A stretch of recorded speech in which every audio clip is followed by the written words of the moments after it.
Hey, y'all, Jeremy James here, the Bourbon Realtor, coming at you for this week's installment of Barstools Bourbon. Today, we're diving into a little bit of wild turkey with Kentucky Spirit.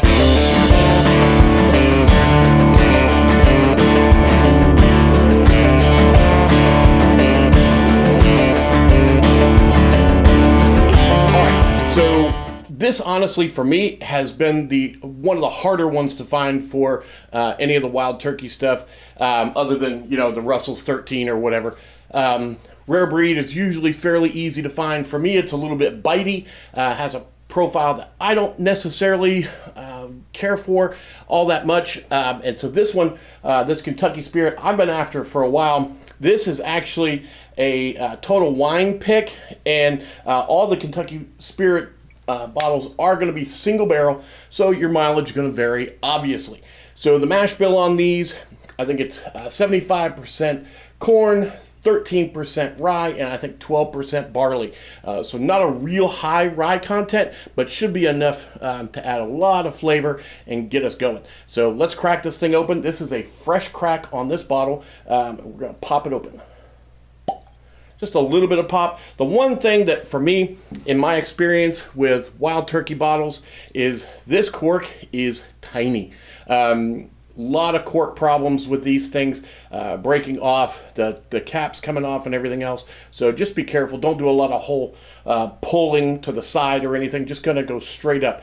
Another thing for me, in my experience with the same bottle shape, which is the same bottle as the rare breed, is the pour tends to be a little sloppy. So start early in the evening with these. Don't start late, if you know what I mean. Anyway, let's pour this thing out. Let's see what we've got.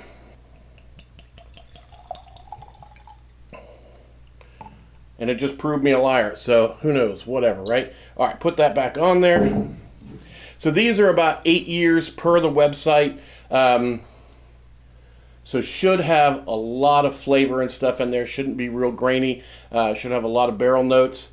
Overall clarity is perfect. I wouldn't expect anything less coming out of wild turkey. Couple little floaters in there, not bad at all. I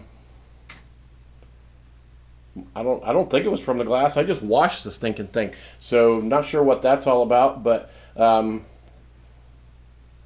might just be that it's been sitting for a while and had a good shake just before and got them all stirred up. So anyway, floaters usually mean flavor. So all that, I'll have to check to see whether these are actually cold filtered or chill filtered, rather cold filtered. What is this, Coors?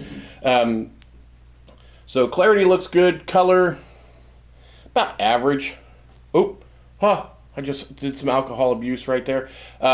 Spilled some on the bar.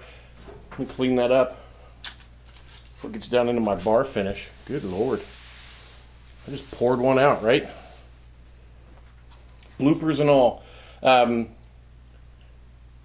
As I understand, wild turkey is one of the ones that will do a higher barrel entry proof in order to maximize that proofage and then drop down. And this one is coming in at 101. I think they're all at 101, as a matter of fact. So this is coming in at 101 proof. So been knocked down a little bit, but not all the way down to 90. And as we know, wild turkey 101, pretty tasty stuff. So let's see what this has got on the nose. Right away, I've got some of that nice oakiness right forward.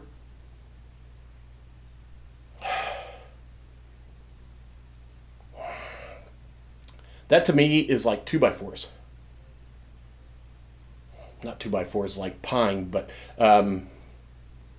not bad. It's not far off from that. A lot of oakiness, strong on the nose. Not a lot of alcohol content. You've got that sweet kind of caramelly flavor.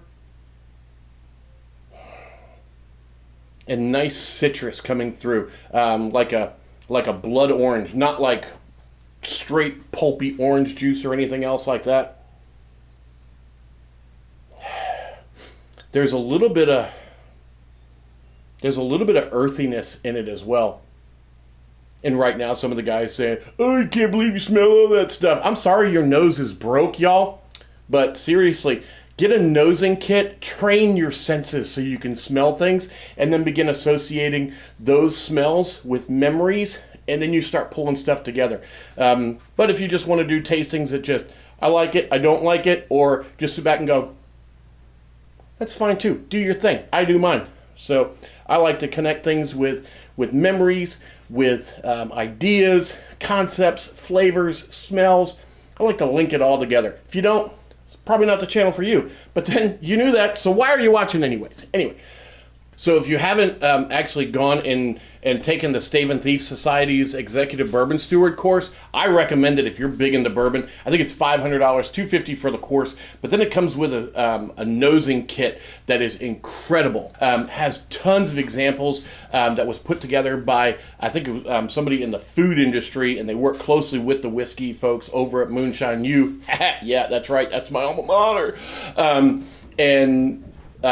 They put this together to help train our noses as we go forward. I think if you were to buy that kit separately, it's like $250.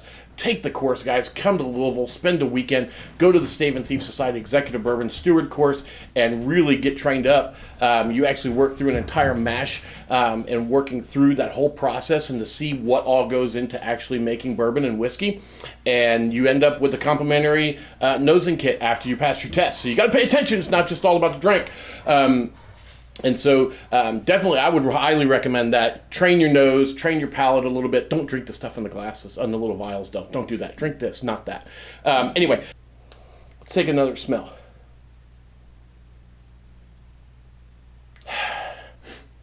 There is a citrus, and I'm getting some of that herbalness as well.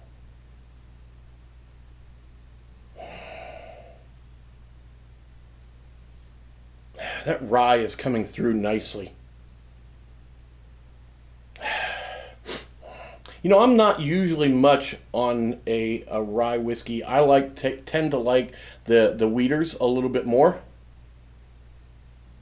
But the nose on this is nice, y'all.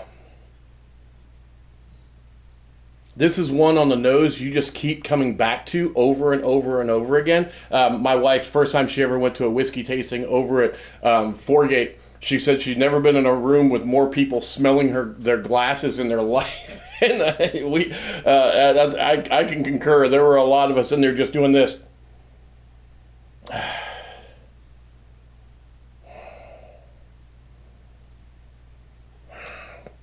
That's a dynamic nose. I'm going to come back to that as we go through. That is yummy.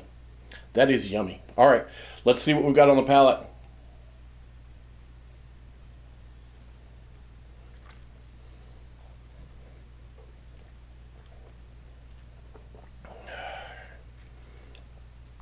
Oh, okay. All right, now we're talking. So straight away, it was like creme brulee. Right away, it was that toastiness of that crispy sugar, and just nice and creamy. Works its way back onto the mid palate, and really starts coming through with some of those oak notes, and then some of that spiciness coming in at the backside. It's not bitey at all, like what I tend to find the rare breed at. This is, and that's a first sip, usually, which is a throwaway sip. So if it gets better than that as we go forward, I am going to love this thing.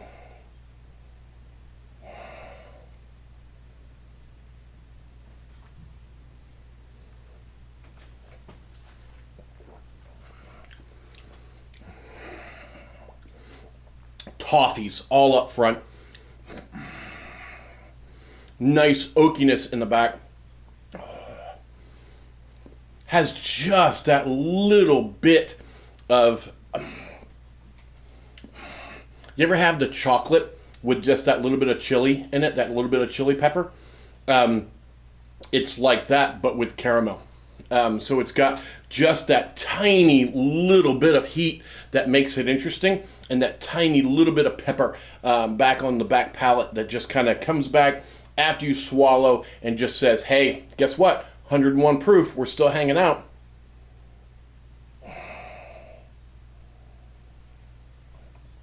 I'm getting more chocolates on the nose now.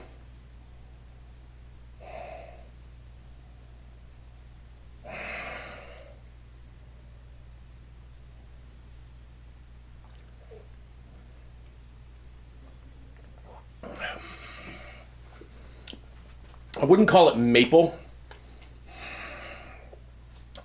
I'm just gonna stick with toffee. I'm gonna hang with toffee, maybe like a Heath bar, something like that, right up front. That sweet, luscious, rich, sweet flavor. I said sweet too much. Anyway, and then it rolls back on the back of your tongue.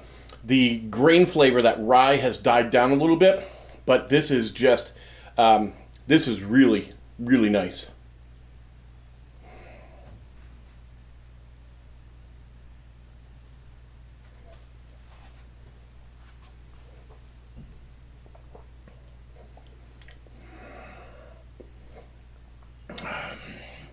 That oakiness is just subtle. It's not like sawdust. It's not what I like call Stag Junior, or I guess it's just Stag now. Whatever. Stag tends to be a true oak bomb. I know a lot of people call it cherry Pepsi and everything else. For me, it's always an oak bomb. The oak in this, that wood flavor, is much more subtle with this. It's coming through, but it's more of a background layer. That spiciness is still there, but this is dessert. This is dessert for me. It's got a great nose on it. The herbs are there in the nose, but it's that kind of spicy nose. The spiciness from that herb, from that rye, but not so predominant that it just blows you out of the glass.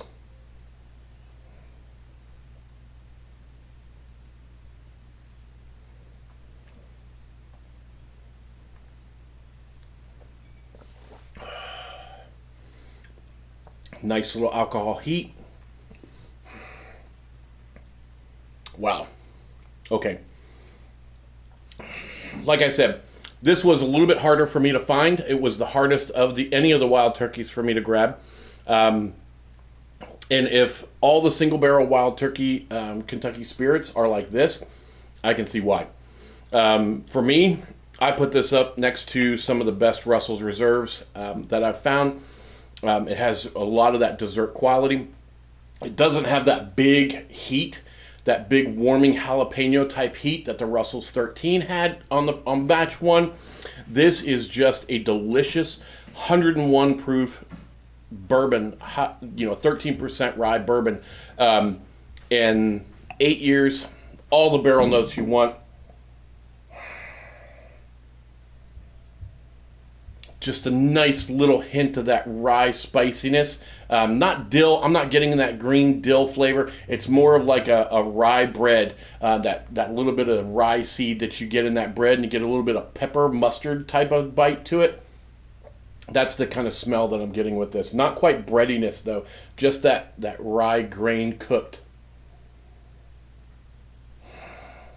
So for me, buy, bar, or pass. If you see Kentucky Spirit on your shelf anywhere, instant grab. Seriously, it's like $60.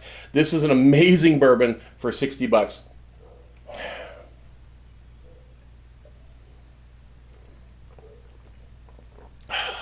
You're probably going to see a little bit higher markup in some other stores, but completely underrated in my opinion.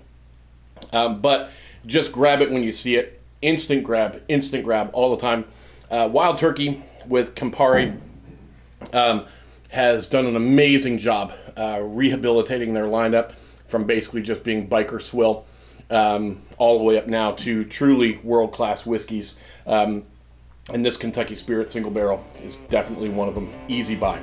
All right, y'all. I'm Jeremy James, the Bourbon Realtor, coming at you with this week's Barstools and Bourbon. We'll see you all next time.